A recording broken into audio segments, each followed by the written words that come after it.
1, 2, 3, 4, 5, 6, 7, 8, 9. Dilanjut dengan bebaskan jalan nafas. Airway. Bisa dengan high tail, inlet, jauh keras. Nah, tapi kalau untuk trauma jauh keras aja, jangan high tail ini. Oke? Jauh keras aja. Bebaskan jalan nafas. Setelah bebaskan jalan nafas, kita ke B. Berikan pernapasan 2 kali. Tutup dulu, buka mulutnya. Jangan mulutnya masih begini. Sudah tiup, maaf saudara ya. Buka mulutnya, tutup hidungnya. Ya, mulut tiup 2 kali. Setelah itu lanjut kompresi. Dilakukan sebanyak 5 siklus. Oke, atau 2 menit. Setelah itu lanjut lagi kita evaluasi. Nadinya sudah ada enggak? Kalau belum ada, tetap lanjut kompresi lagi, tiup lagi. Kompresi lagi, tiup lagi sebanyak 5 siklus. 2 menit atau 5 siklus, cek nadi lagi. Kalau sudah ada, berarti tidak perlu kompresi lagi. Cek nafas, nafasnya belum ada, maka kita berikan nafas bantuan saja.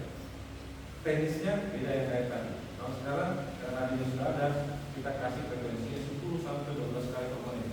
Nah,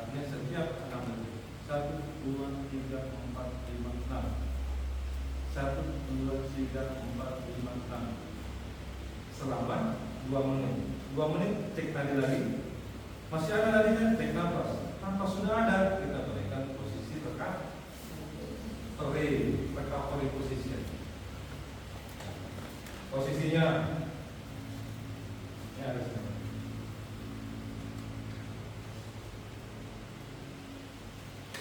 Nah ini ya, recovery position. Ya. Ini kita pantau, tetap kita pantau setiap 2 menit. Kalau nadinya negatif, posisikan kembali, kita kompres lagi. Oke?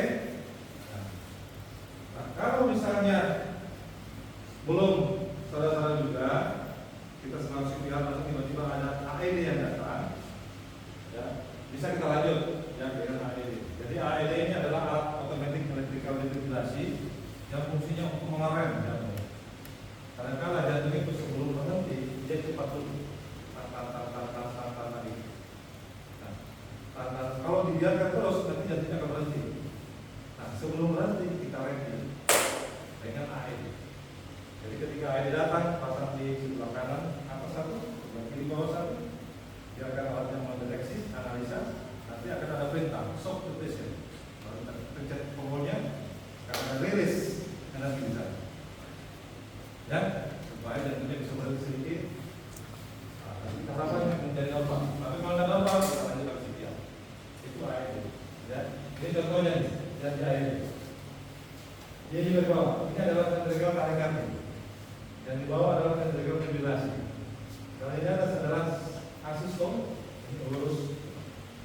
Ini tidak boleh di AED. Tidak boleh. Tidak dengan sinetron ya. Kalau sinetron itu lurus ya di AED ya. Betul nggak? Salah itu. Harusnya yang begini. Ini tidak boleh. Ini tidak boleh. Kalau di AED mati dulu. Oke? Baik. Sampai sini ada yang perlu kita diskusikan? Ada yang bertanya? Oke, belakang dulu. Pak Ceri, mana? Belakang. Baik, saya ingin bertanya terkait RW, yaitu pertanyaannya, apa perbedaan membuka jalan napas pada pasien trauma non trauma? Oke, baik. Terima kasih, Pak Ceri. Ya, pertanyaannya bagus sekali. Apa perbedaan membebaskan jalan nafas pada pasien dengan trauma itu adalah kayak misalnya jatuh dari pohon, nafas mobil itu trauma. Kalau yang non trauma tidak ada benturan, tidak ada apa-apa, tiba-tiba dia sekolah, itu non trauma. Ya. Kalau untuk trauma itu kita hanya menggunakan jaw cross. Ya, nanti kita ada skill ya, skill kita akan pelajari gimana cara melakukan jaw cross ini. Kalau untuk pasien yang non trauma itu bisa menggunakan hectic lift. Jadi kepala kita katakan itu hectic lift itu dibuka, itu membuka jalan nafas untuk pasien yang non trauma. Kenapa demikian? Kita bedakan karena pasien yang trauma, apalagi dengan ada gejala jejas di atas bahu, ya, misalnya jejas itu ini, ada luka robek di mukanya, ya, ada luka robek di mukanya, berarti dia ada jejas di muka atas. Itu resiko patah tulang leher. Tidak boleh kita modifikasi kepalanya, ya. Nanti bisa lewat. Ya, itu perbedaannya, Pak Jeri ya. Oke, terima kasih Pak Jeri. Kita hapus dulu.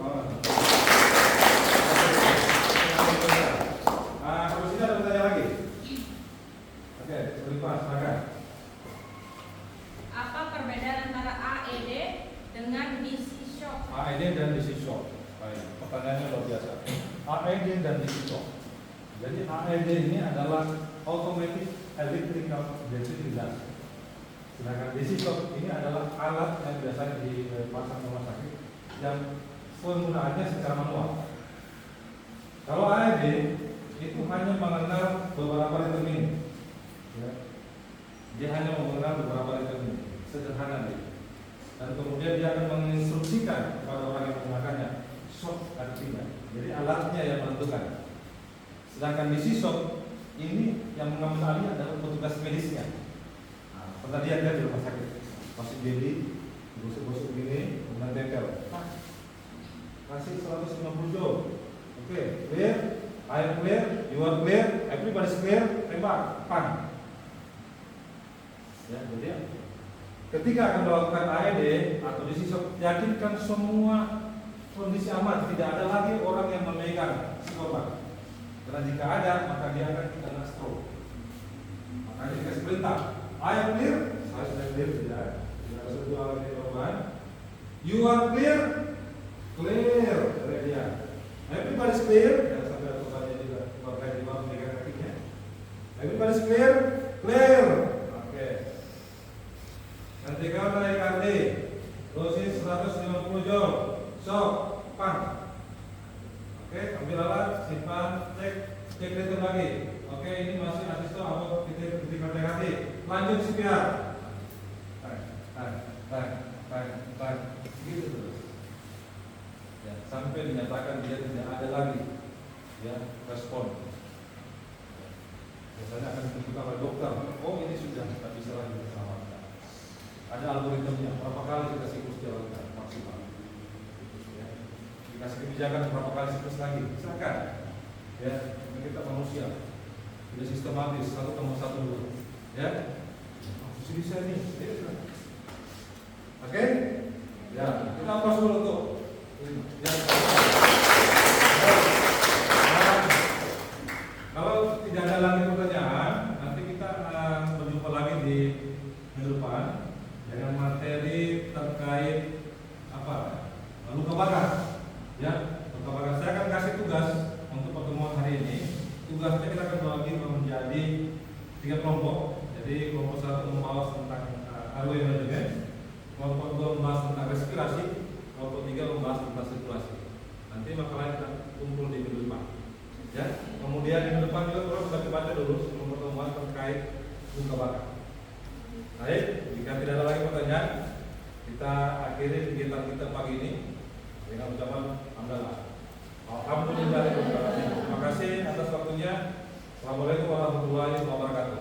Waalaikumsalam warahmatullahi wabarakatuh. Bapak Ibu telah menyaksikan cuplikan proses pembelajaran saya bersama mahasiswa, di mana pada sesi ini saya mengajak mahasiswa lebih aktif dalam proses tanya jawab, diskusi, dan pemberian tugas. Tugas ini agar mahasiswa lebih paham terkait update materi bantuan hidup dasar yang berdasarkan pada AHA atau American Association tahun 2025. Saya mengucapkan banyak terima kasih kepada Kemendikti Saintek melalui Direktorat Jenderal Pendidikan Tinggi M2 Dikti Wilayah 9 Makassar, Sulawesi Selatan, dan terima kasih pada pimpinan Stikes Batara Guru Surwako beserta kolega dosen dan mahasiswa yang turut serta dalam pembuatan video ini. Akhir kata saya ucapkan wabillahi taufiq wal hidayah. Wassalamualaikum warahmatullahi wabarakatuh.